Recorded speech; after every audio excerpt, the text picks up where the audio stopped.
Assalamualaikum warahmatullahi wabarakatuh. Perkenalkan, nama saya Helda, NIM 2414130020. Di sini saya akan menjelaskan dan mempresentasikan hasil tugas saya selama ini. Satu, pendahuluan.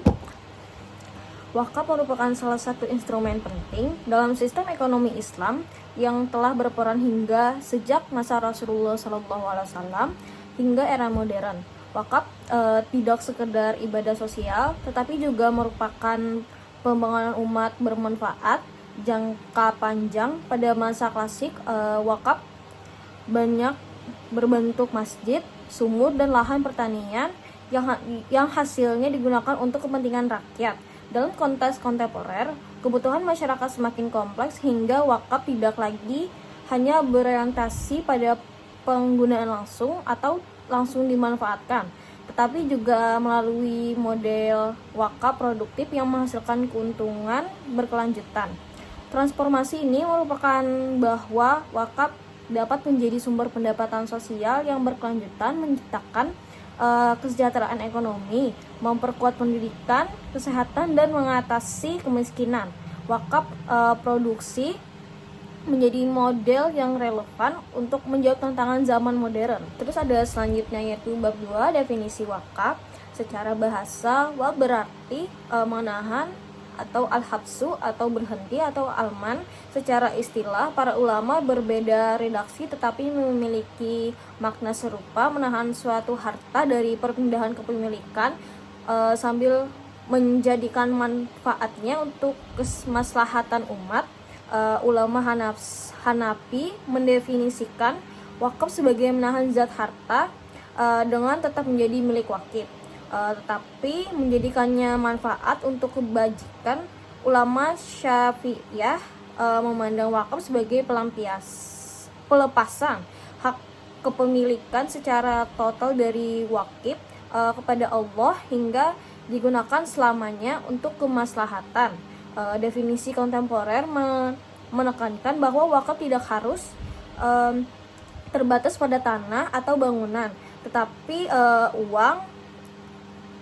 termasuk seperti aset modern seperti uang, saham, surat berharga, kendaraan, dan aset lainnya, sehingga memberikan manfaat jangka panjang. Terus selanjutnya ada bab 3, yaitu dalil-dalil tentang wakaf. Wakaf memiliki landasan kuat dalam Al-Quran, Sunnah, dan ijma ulama. Al-Quran mendorong sedekah jariyah, amal yang bermanfaat terus mengalir. Quran surah Al-Baqarah ayat 261, Ali Imran ayat 92. Hadis ulamanya yaitu kisah Umar bin Khattab yang mewakafkan kebun Khaybar setelah mendapat petunjuk Nabi Muhammad SAW, tahan pokoknya dan sedekahkan hasilnya. Hadis riwayat Muslim. Ijma ulama sepakat bahwa wakaf diisyaratkan dan menjadi salah satu bentuk amal yang paling besar pahalanya. Dalil-dalil ini menegaskan bahwa wakaf bukan hanya tradi historis, tetapi bagian dari sistem ibadah, sosial, ekonomi yang kuat. Selanjutnya ada bab 4, yaitu sejarah wakaf. Wakaf memulai perkembangan sejak masa Rasulullah SAW, seperti wakaf Masjid Kuba dan Masjid Nabawi. Pada masa sahabat, wakaf semakin meluas, terutama melalui Umar, Utsman, Ali, dan para sahabat lainnya. Pada masa dinasti Umayyah dan Abbasiyah, wakaf menjadi institusi publik yang membiayai sekolah, rumah sakit, perpustakaan, gaji guru, perawatan orang miskin, bahkan membiayai jembatan dan infrastruktur negara. Di era Ottoman atau Turki Utsmani, wakaf berkembang menjadi sistem profesional dengan administrasi khusus atau Awqaf Institution. Moderasi wakaf di abad 20 sampai 21 melahirkan wakaf produktif, wakaf tunai, wakaf saham, dan model kelembagaan wakaf yang dikelola secara profesional dengan dukungan peraturan negara. Selanjutnya yaitu bab 5, rukun dan syarat wakaf. Rukun wakaf itu yang pertama ada wakif, orang yang berwakaf harus balik, berakal dan memiliki harta yang sah. Yang kedua itu ada mauquf, harta yang diwakafkan harus bernilai, halal dan dapat dimanfaatkan. Yang ketiga mauquf alaih, penerima manfaat baik individu, keluarga maupun masyarakat umum. Yang terakhir itu ada sikhah, pernyataan wakaf berupa ijab kabul tertulis atau lisan yang menunjukkan pelepasan hak. Syarat wakafnya itu harta tidak boleh habis sekali pakai. Wakaf bersifat mikat atau tidak bisa ditarik kembali menurut jamhur ulama. Bersifat jangka panjang dan bermanfaat. Di Indonesia sendiri perlu percatatan atau instrumen legal agar terlindungi. Selanjutnya ada bab 6 yaitu macam-macam wakaf. Yang pertama itu ada wakaf ahli atau zurri untuk keluarga keturunan wakif. Yang kedua itu ada wakaf khairi untuk kepentingan umum seperti sekolah, masjid, dan fasilitas sosial. Yang ketiga itu ada wakaf tanah dan bangunan, bentuk klasik seperti paling banyak dijumpai. Terus yang keempat itu ada wakaf uang atau cash wakaf, model modern, bernilai fleksibel, efisien, dan produktif. Terus ada nomor 5, wakaf produktif, aset dikelola melalui usaha atau investasi agar hasilnya digunakan untuk masyarakat. Ada terus nomor 6 itu wakaf saham atau surat berharga, bentuk wakaf kontemporer dalam pasar modal syariah. Yang terakhir nomor 7 itu wakaf benda bergerak seperti kendaraan, mesin, peralatan produksi, komputer, dan lain-lain. Selanjutnya ada bab 7 yaitu pengembangan wakaf produktif.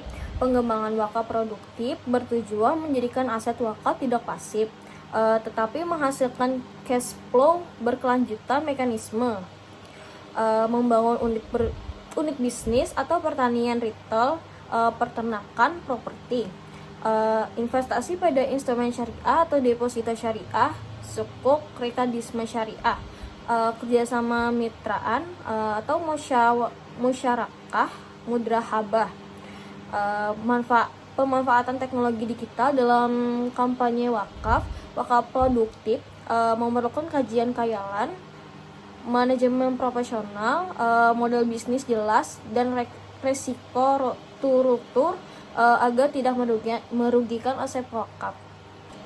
Terus ada bab 8 yaitu potensi pengelolaan dan peran wakaf produktif.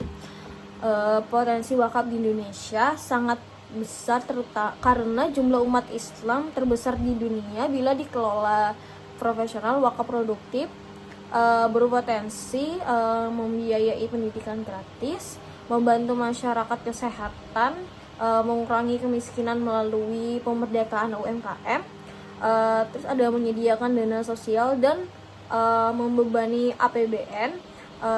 Selanjutnya kita ada membangun ekosistem ekonomi berkelanjutan. Peran wakaf produktif juga strategis dalam mengatasi kesenjangan ekonomi dan memberi dampak sosial jangka panjang. Terus ada bab 9 yaitu manajemen wakaf produktif. Manajemen wakaf harus terpenuhi asas good governance, proporsional nazhir, kompetensi di bidang aset, keuangan, dan hukum. Transparan, itu laporan keuangan terbuka kepada publik, akuntabel, itu audit berkala oleh lembaga independen. Terus produktif, aset harus dioptimalkan secara resiko terstruktur terhadap manajemen, pemetaan aset, perencanaan bisnis, implementasi, monitoring, evaluasi, manajemen yang baik memastikan wakaf memberi manfaat maksimal. Terus ada bab 10 yaitu implementasi wakaf produktif beberapa negara muslim. seperti Turki. Turki memiliki sistem wakaf modern yang terpusat dan profesional. Wakaf digunakan untuk universitas, rumah sakit, riset ilmiah, dan beasiswa. Ada juga Malaysia, yaitu maju dalam wakaf korporasi dan wakaf tunai. Banyak properti wakaf dikembangkan menjadi hotel, ruko, dan pusat bisnis. Terus ada Uni Emirat Arab atau Qatar menggunakan wakaf untuk pembangunan rumah sakit modern, sekolah internasional, dan pusat riset. Ada juga Indonesia membangun wakaf sosial, membangun wakaf uang, wakaf produktif, dan pembiayaan sosial berbasis syariah melalui BWI, Bank Syariah, dan Ormas Islam. Perbandingan antar negara menunjukkan bahwa keberhasilan wakaf bergantung pada tata kelola pendukung dan regulasi pendukung. Penutup, wakaf merupakan instrumen penting dalam pembangunan umat. Sejak masa klasik hingga modern, transformasi menuju wakaf produktif, kemungkinan wakaf menjadi sumber dana mandiri berkelanjutan dan strategis dalam memperdayakan masyarakat agar wakaf produktif optimal diperlukan. Itu kayak seperti manajemen profesi, regulasi kuat, kolaborasi lembaga wakaf, literasi masyarakat, dan transparansi pengelolaan. Wakaf produktif adalah mode yang sangat berpotensi untuk menciptakan kesejahteraan umat Islam di masa depan. Mungkin itu saja presentasi dari saya. Mohon maaf apabila ada salah kata. Wassalamualaikum warahmatullahi wabarakatuh.